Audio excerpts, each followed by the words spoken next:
دوسرا مسئلہ قربانی کے حوالے سے لوگ یہ پوچھتے ہیں گوشت کتنے دن تک اسٹور کر سکتے ہیں, کتنا دن.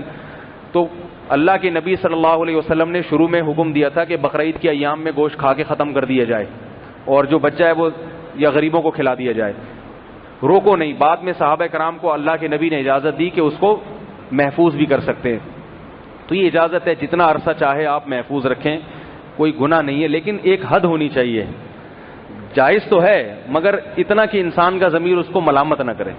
وہ کہتے ہیں ایک آدمی نے بقرعید کے 6 مہینے کے بعد اپنا بکرا دیکھا کہ جنت میں جو ہے نا وہ سارے قربانی کے جانور ٹہل رہے ہیں, اس کا ایک بکرا تھا بغیر ٹانگ کے, ٹانگ نہیں تھی, اور یہ لنگڑا جنت میں گھوم رہا ہے 6 مہینے کے بعد بقرعید کے. اس نے بکرے سے پوچھا یار تو میں جب لایا تھا صحیح سالم تھے, تمہاری ٹانگ کدھر گئی؟ اس نے کہا وہ ابھی تک تمہارے فریج میں رکھی ہوئی ہے. وہ جو ٹانگ ہے وہ ابھی تک تمہارے, وہ کھاؤ گے تو یہاں پہنچے گی نا.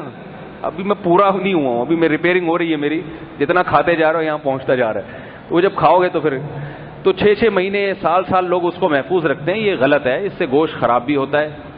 تو کھائیں, کھلائیں, بس خود کھائیں, مہمانوں کو کھلائیں, غریبوں کو کھلائیں, ختم کریں. کھا بھی بہت زیادہ ہو گیا, مہینہ چل گیا, چلو بہت زیادہ 2 مہینے چل گیا, 6 مہینے, 8 10 مہینے, یہ پھر کنجوسی بخل کی بات ہے. اللہ تعالیٰ عمل کی توفیق